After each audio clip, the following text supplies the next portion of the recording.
जय हिंद, जय जोहार। मैं स्वप्निल तिवारी चंद्रा एकेडमी के इस डिजिटल प्लेटफॉर्म में आप सभी का फिर से स्वागत करता हूं। दोस्तों, आप सभी के लिए महत्वपूर्ण सूचना है और वह यह है कि चंद्रा एकेडमी की ऑफलाइन कक्षाओं के साथ-साथ अब आप चंद्रा एकेडमी की ऑनलाइन कक्षाएं भी ज्वाइन कर सकते हैं। जी हां, चंद्रा एकेडमी की ऑनलाइन कक्षाओं के डेमो वीडियोस हमारे यूट्यूब चैनल पर भी उपलब्ध है।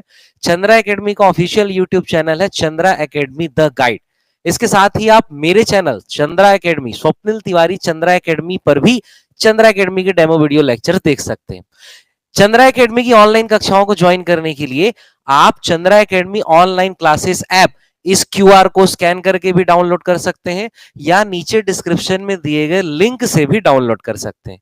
मैं इस कोर्स की आपको कुछ विशेषताएं बताना चाहूंगा कि चंद्रा एकेडमी की ऑनलाइन क्लासेस आप लाइव कक्षाएं या रिकॉर्डेड कक्षाएं दोनों मोड में ज्वाइन कर सकते हैं। लाइव कक्षाएं आप ऑफलाइन कक्षाओं के साथ उसी समय पर देखेंगे, साथ ही इन कक्षाओं को आप बाद में रिकॉर्डेड मोड पर भी देख सकते हैं और रिकॉर्डेड कक्षाओं को तो आप कभी भी किसी भी समय पर देख सकते हैं। हमारे यहाँ ऑनलाइन कोर्सेज के अंतर्गत बहुत सारे कोर्सेज उपलब्ध है, जैसे कि सीजीपीएससी प्रीलिम्स प्लस व्यापम का कोर्स है, जिसकी लाइव और रिकॉर्डेड कोर्स की फीस दी गई है। आप इस फीस को पे करके इस कक्षाओं को ज्वाइन कर सकते हैं। व्यापम और प्रीलिम्स के कोर्स की अवधि होगी 1 साल की, जिसके अंतर्गत आपको 1000 से अधिक रिकॉर्डेड वीडियो लेक्चर्स उपलब्ध तुरंत कराए जाएंगे और साथ ही उस 1 साल की वैलिडिटी के अंतर्गत जितने भी लाइव कक्षाओं में वीडियो लेक्चर्स बनेंगे वह भी आपके रिकॉर्डेड लेक्चर्स में ऐड कर दिए जाएंगे। इसके साथ ही आप सीजीपीएससी मेंस की कक्षा भी ज्वाइन कर सकते हैं। मेंस की कक्षाओं की वैलिडिटी रहेगी 2 साल की। लाइव कक्षा आप ऑफलाइन कक्षाओं के साथ ज्वाइन कर सकते हैं तथा रिकॉर्डेड कोर्स 2 साल तक के लिए लगभग 1500 से अधिक वीडियो लेक्चर्स आपके पास उपलब्ध होंगे। इसके साथ ही यदि आप व्यापम का ही सिर्फ रिकॉर्डेड कोर्स ज्वाइन करना चाहते हैं तो उसकी फीस रहेगी मात्र 6999 और इसकी वैलिडिटी रहेगी 1 साल की। इसके अतिरिक्त यदि आपके पास एक साथ फीस देने की सुविधा उपलब्ध नहीं है, आप इकोनॉमिक डिफिकल्टीज से जूझ रहे हैं, आप एक साथ फीस पे नहीं कर सकते किसी भी कारण की वजह से, तो हमारे यहाँ मंथली सब्सक्रिप्शन भी उपलब्ध है। आप मात्र 995 रुपए की फीस के साथ हमारे सभी रिकॉर्डेड कोर्स, जिसके अंतर्गत प्री, व्यापम और सीजीपीएससी मेंस के 2500 से अधिक वीडियो लेक्चर्स मात्र 995 रुपए के मंथली सब्सक्रिप्शन अर्थात 30 दिन की वैलिडिटी के लिए ज्वाइन कर सकते हैं। जैसे ही 30 दिन की वैलिडिटी खत्म होगी, आप फिर से 995 रुपए का सब्सक्रिप्शन ले सकते हैं। इसके अतिरिक्त आप कोई पृथक विषय ज्वाइन करना चाहते हैं, जैसे मैथ्स और रीजनिंग की कक्षाएं आप ज्वाइन करना चाहते हैं, तो आप इसे भी ज्वाइन कर सकते हैं, दोनों लाइव मोड में भी और रिकॉर्डेड मोड में भी। इसके अतिरिक्त आप यदि जैसे कि व्यापम, हॉस्टल वार्डन जैसी परीक्षाओं के लिए कंप्यूटर एक स्पेशल सब्जेक्ट रहता है, यदि आप कंप्यूटर की भी कक्षा पृथक से ज्वाइन करना चाहते हैं तो उसे भी लाइव और रिकॉर्डेड दोनों मोड में ज्वाइन कर सकते हैं। इसके साथ ही आप छत्तीसगढ़, सिर्फ छत्तीसगढ़ की कक्षा ज्वाइन करना चाहते हैं तो जी हां, आप छत्तीसगढ़ की भी सभी कक्षाएं ज्वाइन कर सकते हैं। इसके अतिरिक्त ऑनलाइन टेस्ट सीरीज भी उपलब्ध है और इसके साथ ही ऑनलाइन सब्सक्रिप्शन में कुछ भी डाउट होने पर आपको सारे फैकल्टीज के सारे टीचर्स के नंबर उपलब्ध रहेंगे। जो भी कंसर्न फैकल्टी है आप उससे डाउट कंसल्ट कर सकते हैं। जी हां, चंद्रा एकेडमी की ऑनलाइन कक्षाओं से यदि आप जुड़ना चाहते हैं तो जल्द से जल्द इस क्यूआर कोड को स्कैन कीजिए, एप्लीकेशन डाउनलोड कीजिए या नीचे दिए गए डिस्क्रिप्शन में जो भी लिंक दिए हैं एप्लीकेशन के, वहां से भी डाउनलोड कर सकते हैं और दिए गए नंबर पे संपर्क कर सकते हैं। चलिए आगे बढ़ते हैं। हेलो फ्रेंड्स, चंद्रा एकेडमी के ऑनलाइन प्लेटफॉर्म में आपका स्वागत है। और आइए आज हम हमारे टेस्ट सीरीज में पेपर 6 में जो भारत का इतिहास फर्स्ट पार्ट है उसका एक्सप्लेनेशन करते हैं। चलिए शुरुआत करते हैं। देखिए, पहला प्रश्न है, निम्नलिखित में से कौन सा कथन जो है वो सत्य है। देखिए, पहला जो ऑप्शन है, आदमगढ़ और बागौर से युगल समाधान के साक्ष्य प्राप्त हुए हैं, ये गलत है। दूसरा, मानव का सर्वप्रथम साक्ष्य मेहरगढ़ से प्राप्त हुआ है, ये भी गलत है। सोहन संस्कृति का संबंध निम्न पूरा पाषाण काल से संबंधित है, ये सत्य है। मानव के अस्थि पंजर तथा हड्डी से बने आभूषण की प्राप्ति लहुरा देव से प्राप्त हुई है, ये गलत है। थोड़ा एक्सप्लेन करते हैं। देखिए क्या चीज है यहां पर। देखिए, जो आदमगढ़ और बागौर है, यहां से पशुपालन के साक्ष्य प्राप्त हुए हैं और मानव का सर्वप्रथम साक्ष्य मेहरगढ़ से नहीं बल्कि नर्मदा घाटी से प्राप्त हुआ है। नेक्स्ट, ये तो अपना सही कथन है। मानव के अस्थि पंजर, तो ये अस्थि पंजर और हड्डी से बने आभूषण ये जो है महदहा से प्राप्त हुए हैं, महदहा। जबकि ये जो लहुरा देव है ना, लहुरा देव से कृषि का साक्ष्य प्राप्त हुआ है ना। और ये जो युगल समाधान है ये बुर्ज होम से प्राप्त हुआ है, जम्मू कश्मीर बुर्ज होम से। जबकि मेहरगढ़ से कृषि के साक्ष्य प्राप्त हुए हैं। तो इस तरह से हमारा जो आंसर है वो है सी ऑप्शन, ये हमारा सही आंसर है। आइए आगे बढ़ते हैं। नेक्स्ट प्रश्न है, सिंधु घाटी सभ्यता से संबंधित असत्य कथन है। असत्य कथन देखना है हमको। तो असत्य कथन में देखिए, असत्य कथन में है सबसे पहले नगर के 3 भाग लोथल, नगर के 3 भाग लोथल, तो ये गलत है। असत्य कथन छांटना है, पहला ही ऑप्शन हमारा सही है। ये गलत कथन है क्योंकि नगर के 3 भाग लोथल के नहीं थे, लोथल के तो 1 भाग थे, है ना। ये 1 भाग था लोथल का। धौलावीरा एकमात्र ऐसा स्थान था जहां पर नगर के 3 भाग थे, ठीक है। उसके बाद प्रसिद्ध उद्योग, वस्त्र उद्योग, ये सब सही है। मुहरों में चित्र, ये भी सही है। जल निकासी की मोरिया नरमुखा, ये सही है। आगे चलते हैं, सूची 1 से सूची 2 को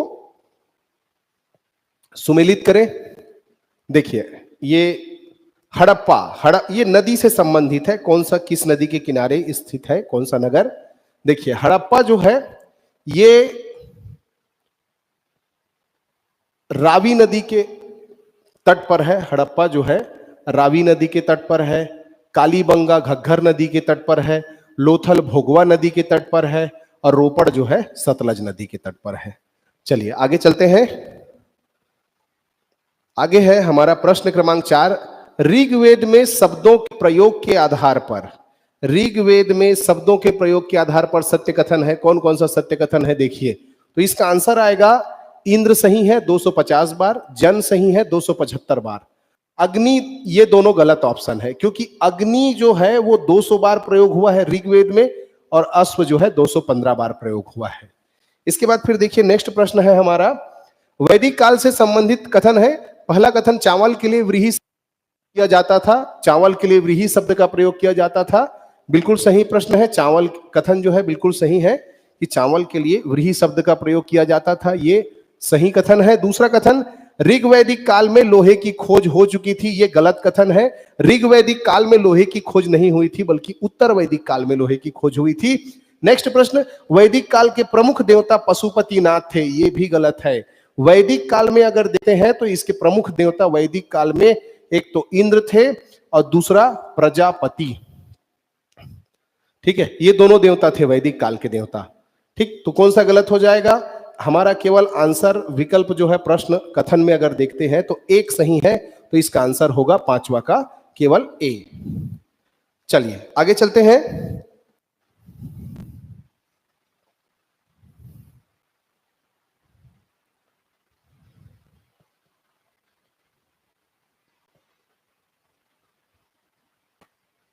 आगे हमारा नेक्स्ट प्रश्न आ गया है, सूची मिलाना है। इसमें बौद्ध संगीति से संबंधित ये प्रश्न है, इसमें सूची मिलान करते हैं।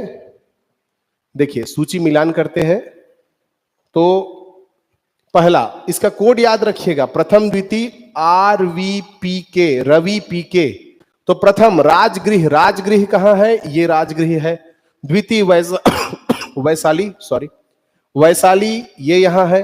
तृतीय पाटलिपुत्र, ये यहां है। चतुर्थ कुंडलवन, ये यहां है। ये इस तरह से संबंध बनेगा। चलिए आगे चलते हैं, प्रश्न क्रमांक 7 में चलते हैं। इसमें भी जोड़ा मिलाना है। तो इसमें क्या कहता है, बौद्ध धर्म से संबंधित प्रश्न है ये। जन्म, तो जन्म क्या हो जाएगा? जन्म हो जाएगा कमल। प्रथम प्रवचन धर्म चक्र परिवर्तन, महाबोधि बोधि वृक्ष, त्याग घोड़ा। चलिए आगे चलते हैं। प्रश्न है, बौद्ध धर्म तथा जैन धर्म दोनों ही विश्वास करते हैं कि किस चीज पे जैन धर्म और बौद्ध धर्म दोनों है ना विश्वास करते हैं? तो इसका आंसर हो जाएगा कि दोनों ही धर्म जो है कर्म तथा पुनर्जन्म पे विश्वास करते हैं, बाकी सभी ऑप्शन गलत है। ठीक, आगे चलते हैं। नेक्स्ट प्रश्न है हमारा, अनेकांतवाद निम्नलिखित में से किसका सिद्धांत एवं दर्शन है? अनेकांतवाद जो है किसका दर्शन है? तो याद रखिएगा ये जो है अनेकांतवाद जो है हमारा जैन धर्म से संबंधित है। अनेकांतवाद किससे संबंधित है? जैन धर्म से संबंधित है। नेक्स्ट प्रश्न, सूची 1 को सूची 2 से मिलाना है। देखिए यहां पर ये गोलास नहीं है, ये गोसाल है, तो ये हो जाएगा आजीवक, नागार्जुन हो जाएगा शून्यवाद, भद्रबाहु हो जाएगा जैन और लकुलिस हो जाएगा पाशुपत। ये इस तरह से बनेगा। इसके बाद फिर आगे चलते हैं नेक्स्ट प्रश्न की ओर। नेक्स्ट प्रश्न है हमारा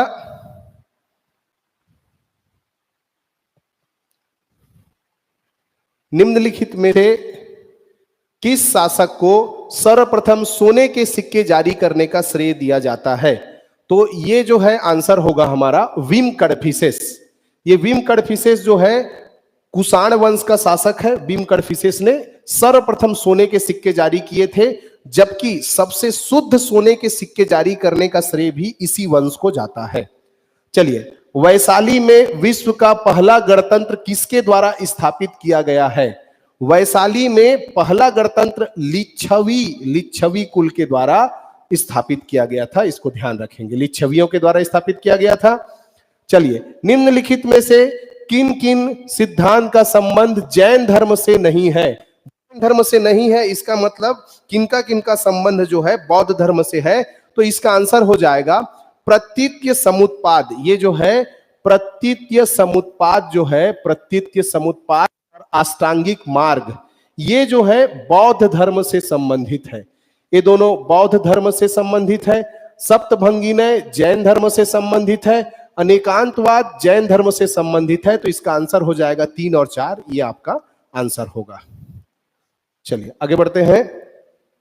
सूची 1 को सूची 2 से सुमेलित करना है। देखिए, सूची 1 को सूची 2 से सुमेलित करते हैं। इसमें मत्स्य विराटनगर, मत्स्य का क्या है? विराटनगर है। उसके बाद फिर अस्मक, अस्मक का है पोटन, पांचाल का है अहिछत्र और सूरसेन का है मथुरा। ये इसका आंसर होगा। चलिए, मत्स्य का विराटनगर, अस्मक का पोटन, पांचाल का अहिछत्र, सूरसेन का मथुरा। आगे बढ़ते हैं। देखिए, इसमें भी सूची सुमेलित करना है। ये वैदिक काल से प्रश्न है। ऋग्वेद के ब्राह्मण को पुरोहित को क्या बोला जाता है? होत्री। सामवेद उद्गाता। यजुर्वेद, तो यजुर्वेद का बोला जाता है अर्धवायु और अथर्ववेद बोला जाता है ब्रह्म। चलिए आगे चलते हैं।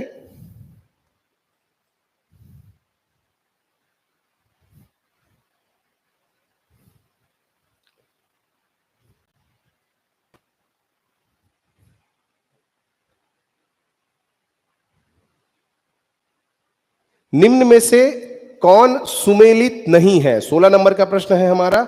निम्नलिखित में से कौन सुमेलित नहीं है? देखिए, हर्यक वंश अजात शत्रु, ये सुमेलित है। शिशुनाग वंश महापद्मानन, ये गलत है, क्योंकि महापद्मानन कौन से वंश से संबंधित है? नंद वंश से संबंधित है। नंद वंश से संबंधित है। नागदशक, ये भी गलत है, क्योंकि नागदशक जो है वो किससे संबंधित है? ये शिशुनाग वंश। नागदशक शिशुनाग वंश से संबंधित है, इसीलिए ये गलत हो जाएगा, ये भी गलत हो जाएगा। केवल एक सही है। तो इसमें क्या पूछा है? कौन सा सुमेलित नहीं है पूछा है। तो 2 और 3 सुमेलित नहीं है, ये आंसर हो जाएगा हमारा। आगे चलते हैं।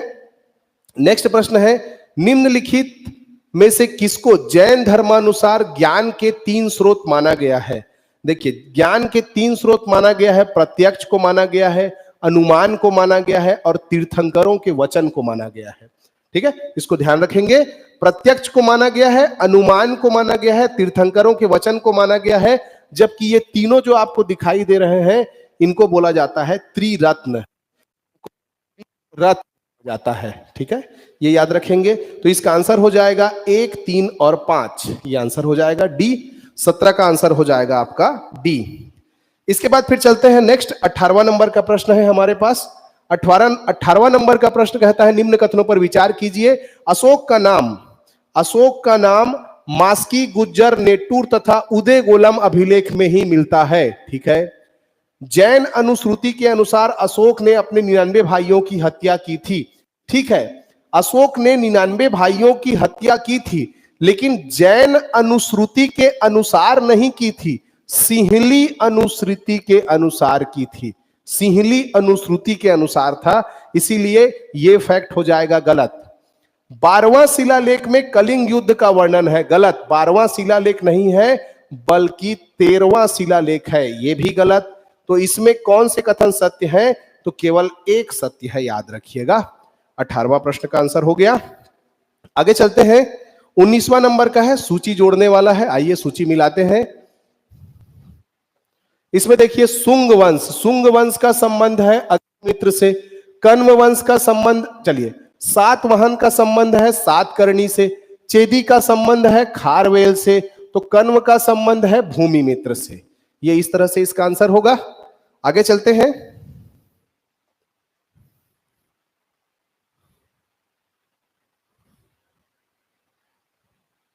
चलिए 20 नंबर का प्रश्न कहता है सूची 1 से सूची 2 को सुमेलित करें। चलिए सूची 1 से सूची 2 को सुमेलित करते हैं।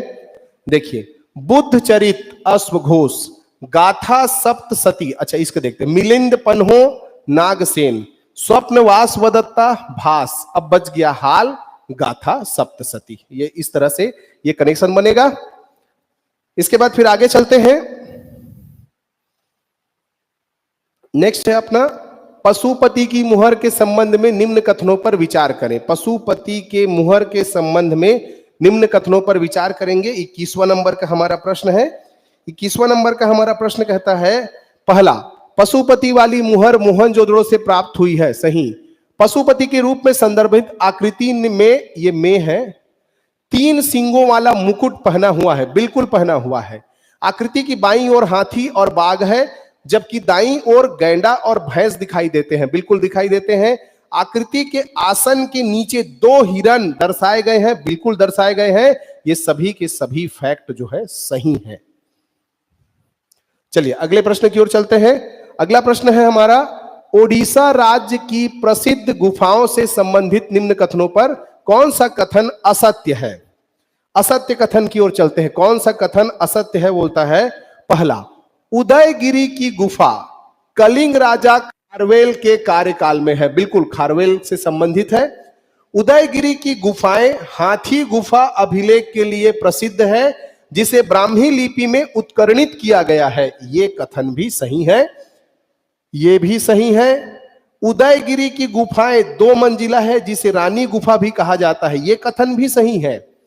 उदयगिरी की गुफाएं बौद्ध भिक्षुओं के निवास के लिए बनाया गया था, यह कथन गलत है। और यही हमारा क्या होगा?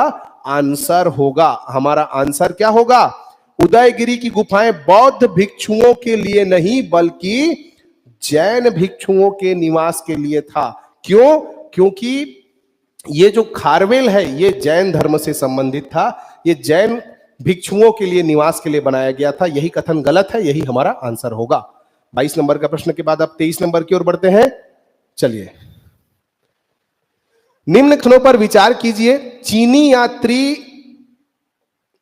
फाहियान चंद्रगुप्त प्रथम के शासनकाल में आया था, गलत। चंद्रगुप्त प्रथम नहीं, द्वितीय के शासनकाल में आया था। चंद्रगुप्त प्रथम ने नालंदा महाविहार की स्थापना की थी, यह कथन भी गलत है। चंद्रगुप्त प्रथम ने नालंदा महाविहार नहीं बनाया था, बल्कि इसको किसने बनाया था? इसको कुमार गुप्त ने बनाया था।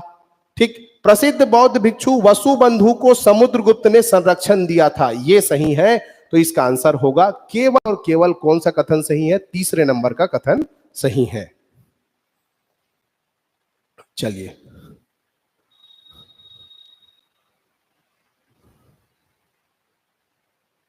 तो उसमें गलत पूछा था, इसीलिए इसका आंसर हो जाएगा, जो गलत आंसर है उसको देख लीजिएगा। मैं आपको सही बता दिया था, गलत कौन कौन सा है उसको देखिएगा। चलिए 24, निम्नलिखित में से कौन सा अधिकारी गुप्त काल में लेखा विभाग सर्वोच्च अधिकारी था? लेखा विभाग का सर्वोच्च अधिकारी था ये जो है ना महाक्षपतलिक, ये था आपके लेखा विभाग का प्रमुख अधिकारी, याद रखिएगा महाक्षपतली को। इसके बाद फिर आगे चलते हैं, सूची 1 को सूची 2 से सुमेलित करें।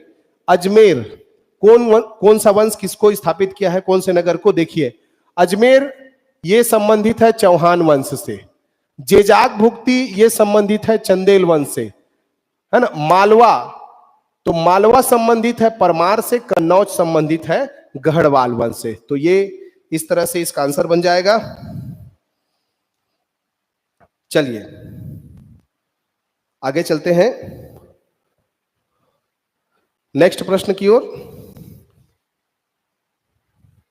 26वां नंबर का प्रश्न है, निम्नलिखित में से कौन सा वंश त्रिकोणात्मक कन्नौज संघर्ष में हिस्सा नहीं लिया था? तो याद रखिएगा उसमें प्रतिहार लिया था, राष्ट्रकूट लिया था, पाल लिया था, चोल नहीं लिया था। चोल जो है उसमें पार्टिसिपेट नहीं किया था, ये याद रखिएगा। चलिए नेक्स्ट आगे बढ़ते हैं। संगम साहित्य में 3 महत्वपूर्ण राज्यों, है ना, इस प्रश्न को देखते हैं। संगम साहित्य में 3 महत्वपूर्ण राज्यों चेर, चोल और पाल, पाल नहीं है भैया, ये क्या है, पांड्य होना चाहिए। तो ये कथन हो गया गलत। चोल शासकों का राजकीय चिन्ह बाघ था, सही है। शिलापादिकारम महाकाव्य की रचना इलंगो आदिकल द्वारा की गई थी, ये भी सही है। तो इसका आंसर होगा 2 और 3। क्या पूछा है, कौन से कथन सत्य हैं? 2 और 3 सत्य हैं, बी। तो 27वां नंबर के प्रश्न का आंसर होगा बी। चलिए आगे चलते हैं। नेक्स्ट प्रश्न है हमारा, विक्रम संवत का आरंभ हुआ था। विक्रम संवत का आरंभ याद रखिएगा, विक्रम संवत जो है 57 ईसा पूर्व का है, 57 ईसा पूर्व का है विक्रम संवत, इसको याद रखिएगा। नेक्स्ट, निम्नलिखित में से कौन सा अभिलेख मालवा नरेश यशोधर्मन से संबंधित है? यशोधर्मन से संबंधित कौन है? मंदसौर अभिलेख है। चलिए आगे बढ़ते हैं नेक्स्ट प्रश्न की ओर।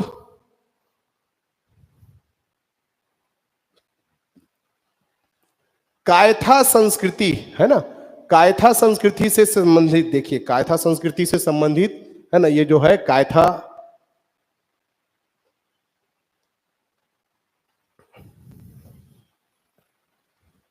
कायथा संस्कृति के साक्ष्य किस राज्य से प्राप्त होता है? तो कायथा संस्कृति के साक्ष्य जो है मध्य प्रदेश से प्राप्त होता है, इसको याद रखिएगा। कायथा संस्कृति का साक्ष्य किससे प्राप्त होता है? मध्य प्रदेश से प्राप्त होता है। आगे चलते हैं, सुमेलित करना है सूची को। तो देखिए सूची 1 को सूची 2 से सुमेलित करते हैं। किस जगह को खोजा है उससे संबंधित प्रश्न है। तो चहुंदड़ों को खोजने वाले व्यक्ति का नाम क्या है? इसको खोजा था मैके ने, है ना। उसके बाद फिर बनावली को खोजा था बिष्ट ने, हड़प्पा को खोजा था दयाराम साहनी ने, और रंगपुर को खोजा था SR राव ने, इसको याद रखिएगा, SR राव। अगला प्रश्न चलते हैं, 32वां नंबर का प्रश्न है। 32वां नंबर का प्रश्न, ये प्रश्न जो है हमारे पेपर में थोड़ा मिसप्रिंट हो गया था, उसके लिए हम क्षमा प्रार्थी हैं। देखिए यहां पर ये मध्य पाषाण काल हो गया था, एक्चुअली में इसको क्या होना था, यहां पर मध्य पाषाण काल की जगह जो है मध्य पूरा पाषाण काल होना था, यहां पे पूरा होना था, वो छूट गया था, जिसके कारण प्रश्न की संरचना परिवर्तित हो गई। तो इस प्रश्न को डिलीट कर दिया गया है। चलिए आगे चलते हैं। 33 नंबर का प्रश्न है, सूची जोड़ने वाला प्रश्न है। चलिए सूची जोड़ने वाला प्रश्न क्या क्या है देखते हैं। दूसरा शिलालेख, दूसरा शिलालेख में दक्षिण के राज्यों के बारे में उल्लेख किया गया है। 5वां शिलालेख धम्म महामात्रों की नियुक्ति के बारे में चर्चा की गई है। 8वां शिलालेख की अगर बात करते हैं तो 8वां शिलालेख में बात किया गया है धर्म यात्राओं का, और 11वां शिलालेख की अगर बात करते हैं तो इसमें धम्म नीति की व्याख्या की गई है, इसको याद रखिएगा। चलिए आगे चलते हैं।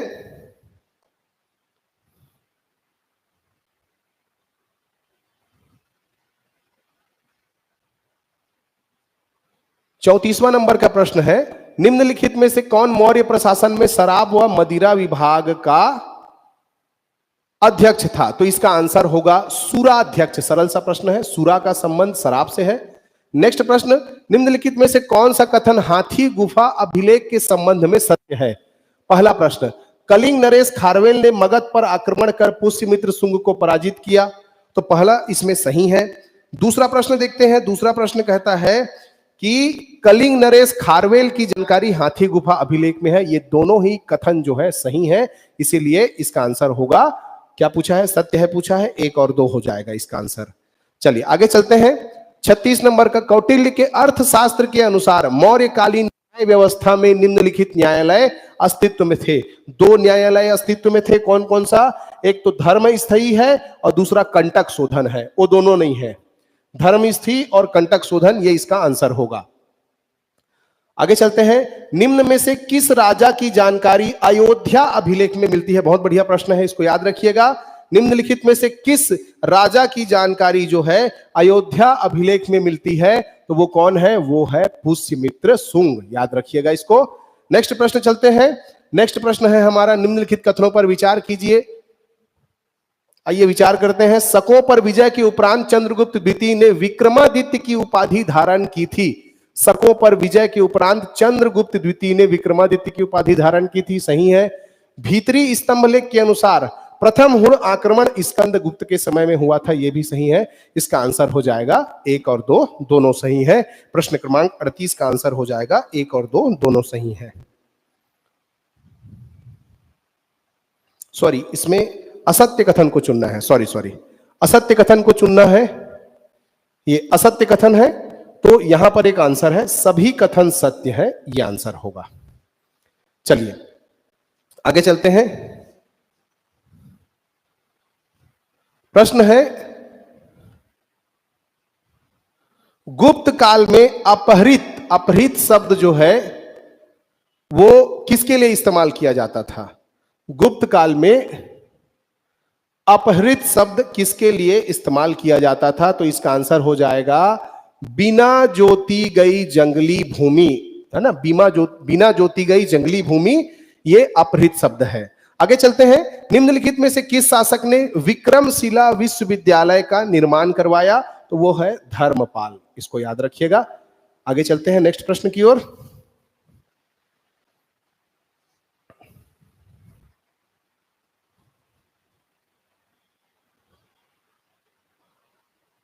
पूर्व वैदिक आर्यों का धर्म मुख्यतः था। देखिए, पूर्व वैदिक आर्यों के धर्म की बात करते हैं तो प्रकृति पूजा और यज्ञ, ये आंसर होगा। नेक्स्ट, निम्नलिखित में से मगध का कौन सा राजा सिकंदर महान के समकालीन था? सिकंदर महान के समकालीन राजा का नाम था घनानंद। ये घनानंद महापद्मानंद के बाद शासन करता है और इसी के शासन काल में सिकंदर का भारत में आगमन हुआ था। चलिए आगे चलते हैं। नेक्स्ट प्रश्न, निम्नलिखित में से किस स्रोत में उल्लेखित है कि प्राचीन भारत में दास्ता नहीं है? तो इसका आंसर है इंडिका। मेगास्थनीज के द्वारा लिखा गया जो किताब है वो इंडिका में यह बताया गया है कि दास्ता नहीं थी। नेक्स्ट 44वां नंबर का प्रश्न देखते हैं। 44वां नंबर का प्रश्न कहता है, चीनी यात्री वेनसांग ने किस विश्वविद्यालय में अध्ययन किया था? तो यह है नालंदा विश्वविद्यालय। नालंदा विश्वविद्यालय में इन्होंने अध्ययन किया था। कोणार्क का सूर्य मंदिर किसने बनवाया है? नरसिंह देव वर्मन ने बनवाया है। आगे चलते हैं। 46वां नंबर का प्रश्न है, चोल राजाओं में किस एक ने सीलोन पर विजय प्राप्त की थी? सीलोन का मतलब समझिएगा, सीलोन का मतलब है श्रीलंका। श्रीलंका को जीतने वाला, पूर्ण रूप से जीतने वाला कौन है? राजेंद्र प्रथम। याद रखिएगा, राज प्रथम ने श्रीलंका के केवल उत्तरी भाग को जीता था। पूर्ण रूप से जीतने वाला कौन है? राजेंद्र प्रथम, ये ध्यान रखिएगा। चलिए, संगम साहित्य में तोलकाप्पियम एक ग्रंथ है। तोलकाप्पियम एक ग्रंथ है, किस चीज का ग्रंथ है? तो ये तमिल व्याकरण का ग्रंथ है, याद रखिएगा, तमिल व्याकरण। तोलकाप्पियर ने इसकी रचना की थी और ये तमिल व्याकरण से संबंधित ग्रंथ है। चलिए आगे चलते हैं। 48वां नंबर के प्रश्न की ओर चलते हैं। तो 48वां नंबर का प्रश्न कहता है, नागानंद एवं प्रियदर्शिका के लेखक हैं। नागानंद एवं प्रियदर्शिका के लेखक कौन है? आइए देखते हैं। तो ये है हर्षवर्धन। पुष्यभूति वंश के राजा हर्षवर्धन जो है इसके लेखक है। आगे चलते हैं। पृथ्वीराज विजय का लेखक कौन है? पृथ्वीराज विजय का लेखक है जयानक। इसको याद रखिएगा, मस्त प्रश्न है, ये पूछा जा सकता है। जयानक किसके लेखक है? पृथ्वीराज विजय के लेखक है। निम्नलिखित में से किसने राष्ट्रकूट साम्राज्य की नींव रखी थी? राष्ट्रकूट साम्राज्य की नींव रखने वाले व्यक्ति का नाम है दंतीदुर्ग। चलिए 51वां नंबर का प्रश्न देखते हैं। 51वां नंबर का प्रश्न है,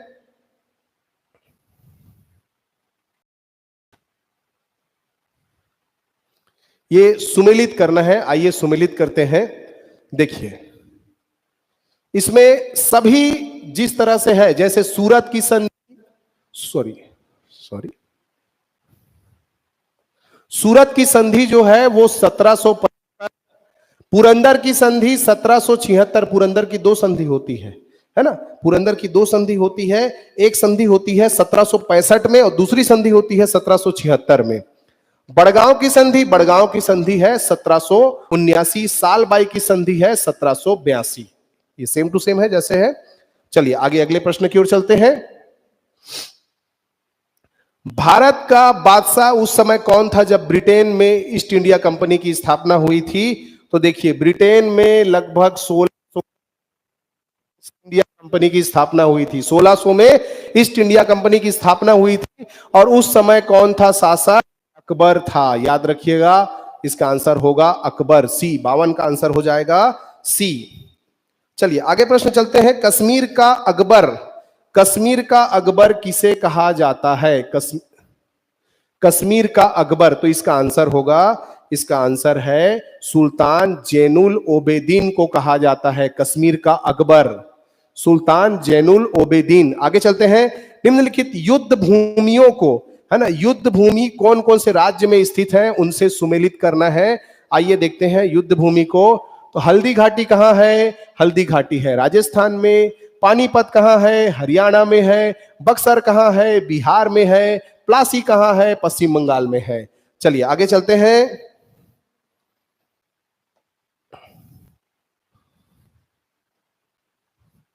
अगला प्रश्न है, शिवाजी के अष्टप्रधान का जो सदस्य विदेशी मामलों की देखरेख करता था उसका नाम क्या था? उसका नाम था सुमंत।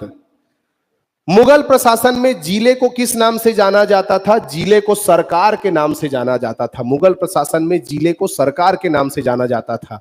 आगे चलते हैं।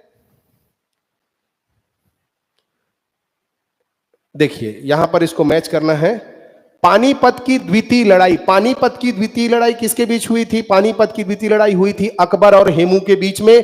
तो भारत में मुगल शासन, ये इससे संबंधित है। तराइन की द्वितीय लड़ाई हुई थी पृथ्वीराज चौहान और मोहम्मद गोरी के बीच में। तो गोरी जो है तुर्की शासन से संबंधित है। तालीकोटा का लड़ाई हुआ था विजयनगर साम्राज्य और बहमनी साम्राज्य के बीच में, तो इससे विजयनगर साम्राज्य का पतन हुआ। और प्लासी की लड़ाई से क्या हुआ? भारत में ब्रिटिश शासन और सशक्त रूप से उभर कर आया। चलिए आगे प्रश्न देखते हैं। अलाउद्दीन के दक्षिणी अभियान का मुख्य उद्देश्य धन प्राप्ति था। ठीक है, बिल्कुल सही है, धन प्राप्ति था। दूसरा, वह कारण जो है वह दक्षिण के राज्यों पर कब्जा करना चाहता था। यह गलत है, इसमें केवल एक सही है। 58वां का आंसर हो जाएगा आपका, केवल ए सही है किंतु आर गलत है। ए सही है, आर गलत है। नेक्स्ट प्रश्न, आगे चलते हैं। सिख संप्रदाय के गुरु के बारे में सत्य कथन का चुनाव करिए। देखिए इसमें क्या है, सिख धर्म के संस्थापक गुरु नानक थे, ये सही है। सिख धर्म के 5वें गुरु अर्जुन जहांगीर ने फांसी की सजा दी थी। सिख धर्म के 9वें गुरु तेग बहादुर को औरंगजेब द्वारा फांसी दी गई थी। देखो ये फांसी वाला जो फैक्ट है उसके कारण ये दोनों कथन गलत हो जाएंगे, क्योंकि कभी भी किसी भी गुरु को फांसी नहीं दिया गया है ना। तो ये आंसर, एक कथन बस एक सही है इसमें। चलिए आगे चलते हैं।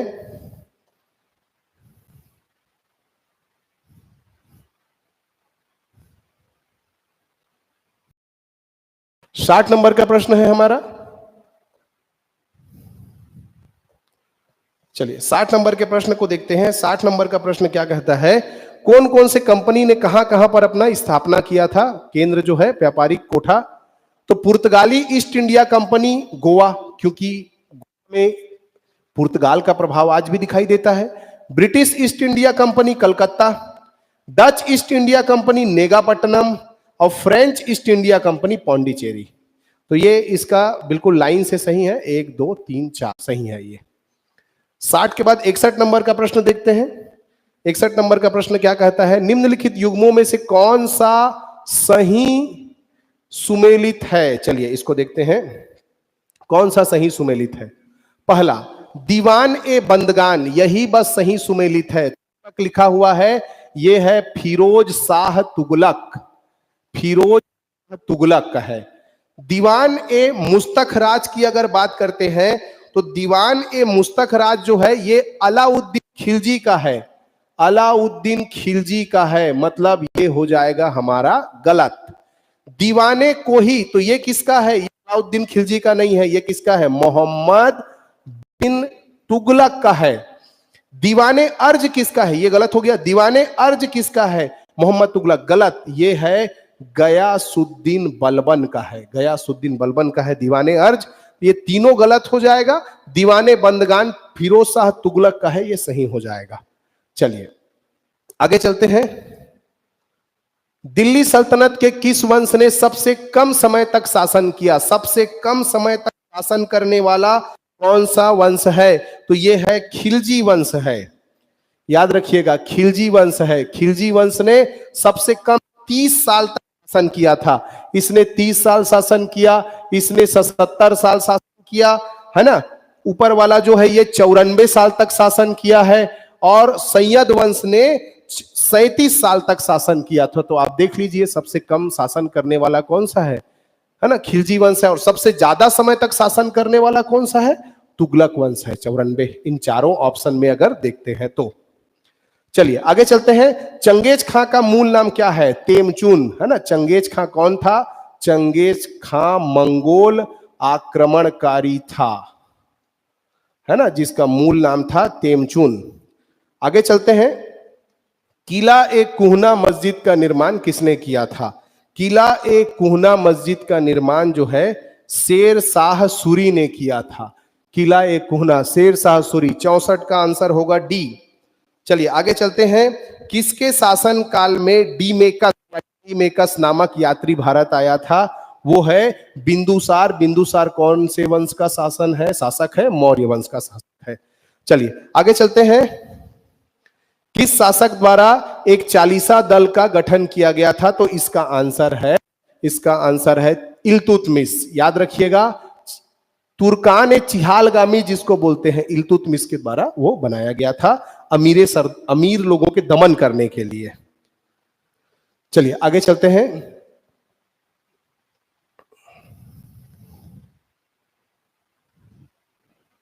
डाक व्यवस्था को पूर्णतः संगठित करने का श्रेय किसको जाता है? तो ये जाता है गयासुद्दीन तुगलक को। गयासुद्दीन तुगलक ने डाक व्यवस्था की शुरुआत की थी। नेक्स्ट, सरहिंद का युद्ध किसके किसके मध्य हुआ था? तो सरहिंद का युद्ध जो है हुमायूं और सिकंदर शाह सूरी के मध्य हुआ था। हुमायूं और सिकंदर शाह सूरी के मध्य हुआ था ये जो युद्ध है। इसके बाद फिर आगे चलते हैं नेक्स्ट प्रश्न की ओर। शीश महल,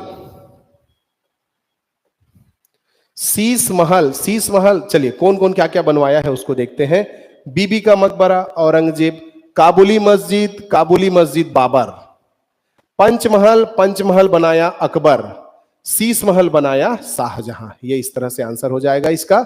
शीश महल, है ना, शाहजहां, पंचमहल किसने बनाया? अकबर। काबुली मस्जिद किसने बनाया? बाबर। और बच गया बीबी का मकबरा औरंगजेब। 4 1 2 3। चलिए आगे चलते हैं। पांड्य वंश की राजधानी क्या थी? देखिए पांड्य वंश की राजधानी क्या थी? पांड्य वंश जो है संगम काल का वंश है, इनकी राजधानी थी मदुरई। अमीर खुसरो किस सम्राट के दरबार में एक प्रसिद्ध संगीतकार थे? शाहजहां, औरंगजेब, जहांगीर, अलाउद्दीन खिलजी। सही उत्तर है अलाउद्दीन खिलजी के दरबार में थे। और जब अलाउद्दीन खिलजी ने चित्तौड़ पर आक्रमण किया था तो ये जो अमीर खुसरो हैं वो अलाउद्दीन खिलजी के साथ में थे। चलिए विजयनगर साम्राज्य के संदर्भ में देखते हैं, आइए सुमेलित करते हैं। यहां पर देखिए बारबोसा जो है कृष्णदेवराय के शासनकाल में आया था। बारबोसा के शासनकाल में आया था, कृष्णदेवराय के शासनकाल में आया था। अब्दुल रज्जाक की बात करते हैं तो ये देवराय द्वितीय के शासनकाल में आया था। नुनिज की बात करते हैं तो नुनिज जो है ये आया था अच्युत देवराज के शासनकाल में आया था। और देवराय प्रथम के शासनकाल में निकोला डी कॉन्टी आया था। अब्दुल रज्जाक, देवराय द्वितीय, Barbosa, Krishnadevaraya, Nicola de Conti, Devaraya प्रथम और नुनीज अच्युत देवराय के शासनकाल में आया था। चलिए आगे चलते हैं।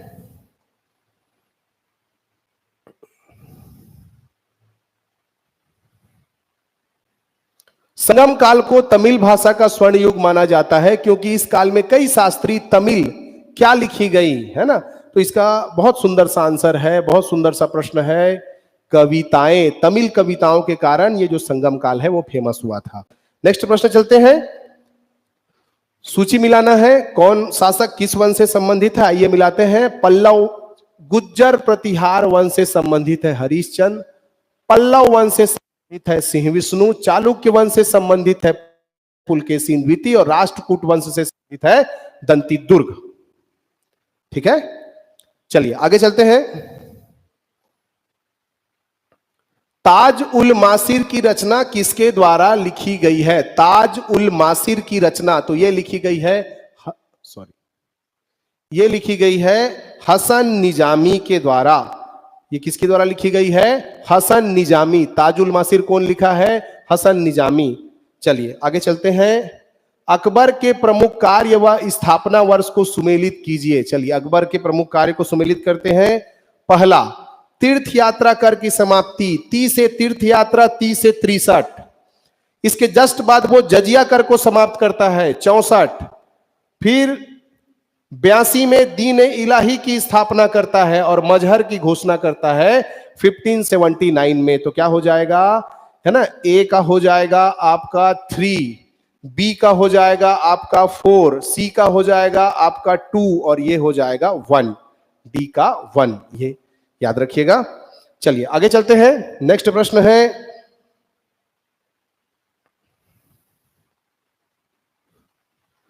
तुगलक वंश के संदर्भ में 77 नंबर का प्रश्न है। तुगलक वंश के संदर्भ में निम्न पर विचार करें। नहरों का निर्माण करने वाला प्रथम शासक गयासुद्दीन तुगलक था, बिल्कुल सही।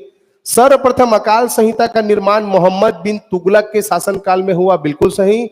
व्यावसायिक शिक्षा नीति को लागू करने वाला प्रथम सुल्तान फिरोज शाह तुगलक था, बिल्कुल सही।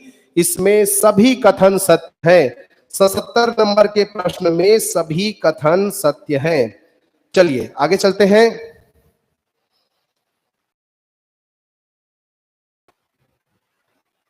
इसको देखते हैं।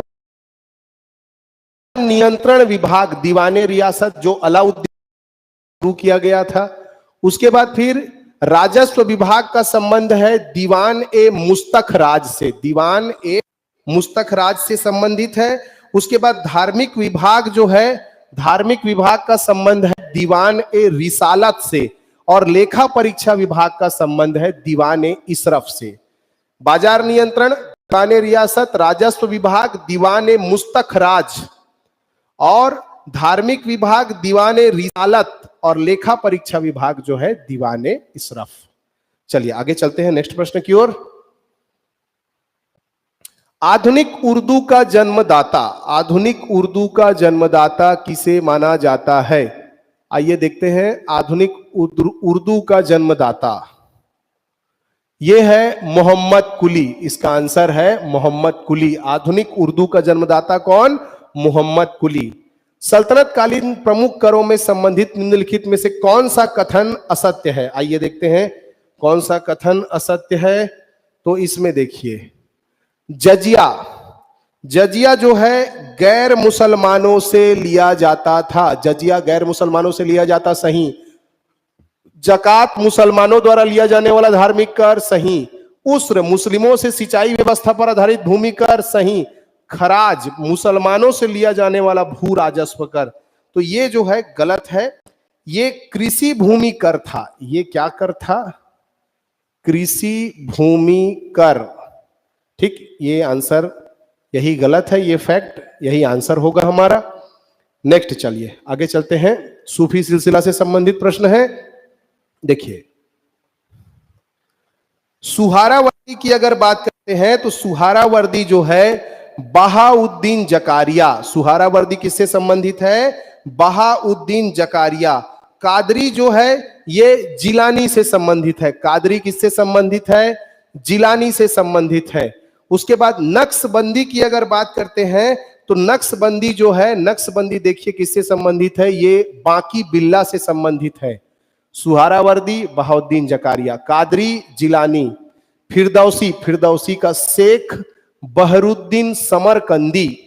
तो सुहारावर्दी का क्या हो जाएगा? 4, कादरी का क्या हो जाएगा? 3, फिरदौसी का क्या हो जाएगा? फिरदौसी का हो जाएगा आपका 2 और नक्शबंदी का हो जाएगा 1। 4, 3, 2, 1 ये आंसर हो जाएगा।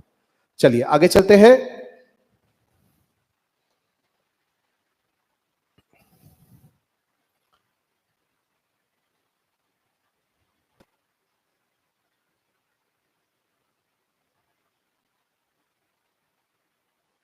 निम्नलिखित में से किसे सुदर्शन का अवतार माना जाता है? देखिए इसमें जो है निम्बकाचार्य को सुदर्शन का अवतार माना जाता है। निम्बकाचार्य को, ठीक। किसके शासनकाल में फारसी भाषा में शास्त्रीय संगीत की पुस्तकों की रचना सबसे अधिक हुई है? इसका आंसर है औरंगजेब। औरंगजेब के समय में सबसे ज्यादा शास्त्रीय संगीत की पुस्तकों की रचना सबसे अधिक हुई है फारसी भाषा में, है ना। नेक्स्ट प्रश्न, मराठा कालीन प्रशासनिक अधिकारियों के वरिष्ठता क्रम का निम्नलिखित में से कौन सा युग्म सही है? तो जो आंसर सही है वो है आपका 3, 4, 5, 2, 1। सी आंसर सही है। 3, 4, 5, 2, 1। 3, 4, 5, 2, 1। 3 मतलब पहले नंबर में आएगा हवलदार, उसके बाद आएगा दूसरे नंबर में जुमालादार, फिर आ जाएगा पांचवा तीसरे नंबर में, ये तीसरे नंबर में आएगा, फिर आ जाएगा आपका 2 आ जाएगा आपका चौथे नंबर में, ये चौथे नंबर में आ जाएगा, और 1 मतलब ये जो है ये लास्ट 5वें नंबर का अधिकारी होगा, ठीक। तो 3, 4, 5, 2, 1 इसका आंसर है। आगे चलते हैं।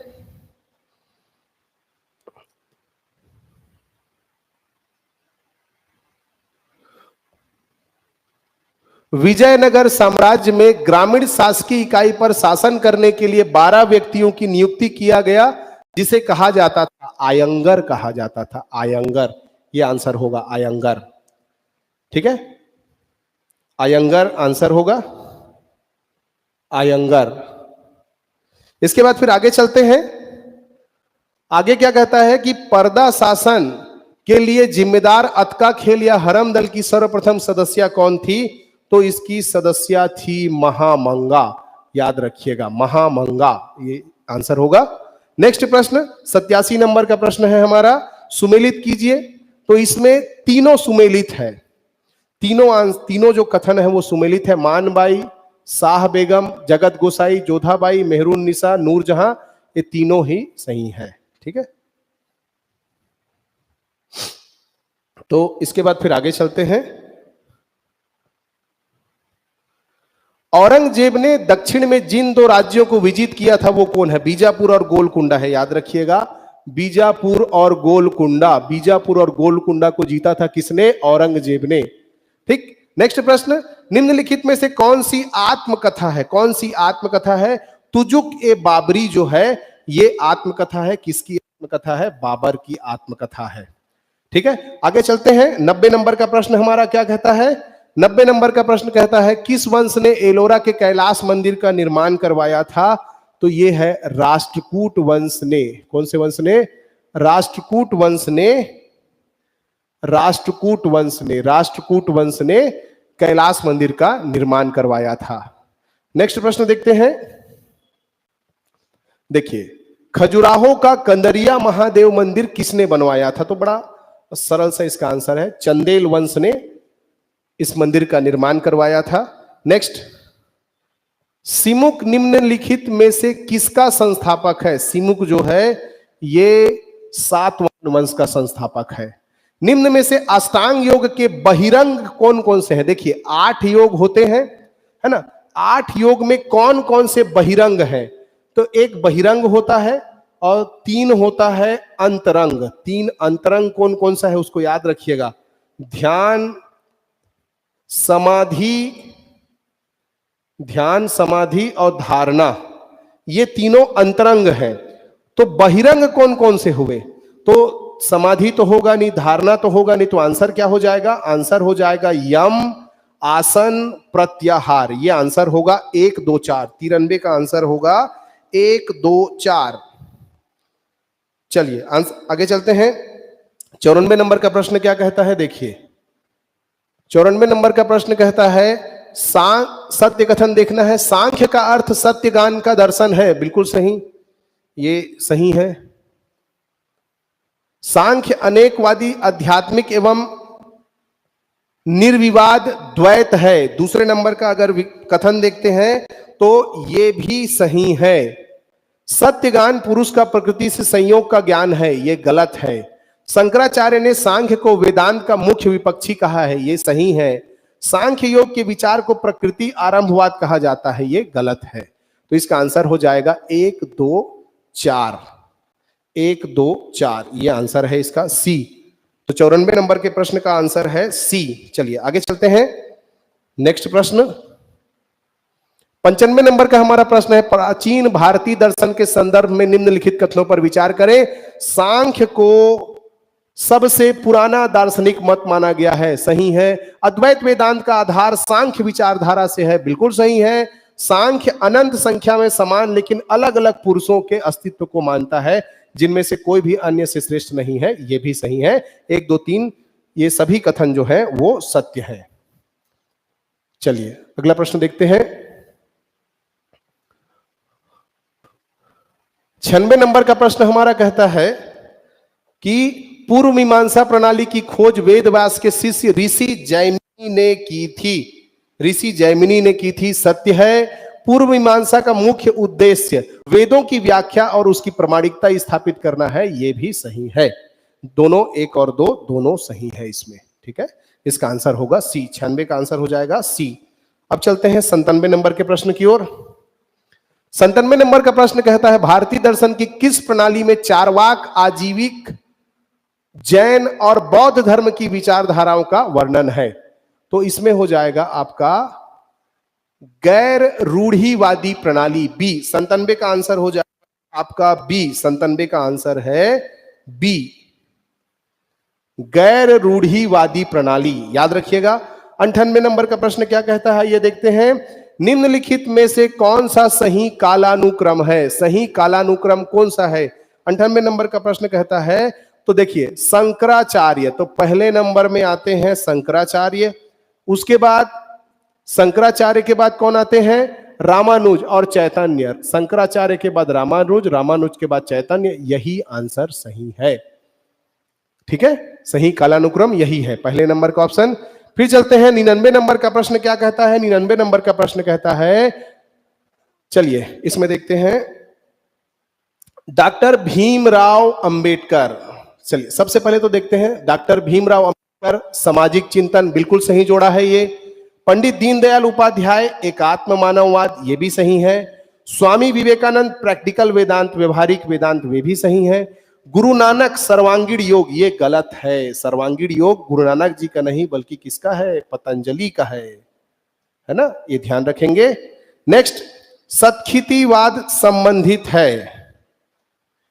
सत्क्षितिवाद किससे संबंधित है? अंतिम प्रश्न है हमारा। तो इसका आंसर होगा, इसका आंसर है केवल 2 और 3, सांख्य और रामानुज से संबंधित है, मीमांसा और शंकराचार्य से नहीं है। इसका आंसर हो जाएगा 2 एवं 3। तो 100 का आंसर हो जाएगा बी, 2 एवं 3।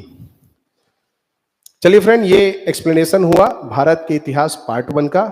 आगे और प्रश्नों के एक्सप्लेनेशन के लिए आपके सामने हाजिर होंगे। तब तक के लिए थैंक यू और शुभ रात्रि।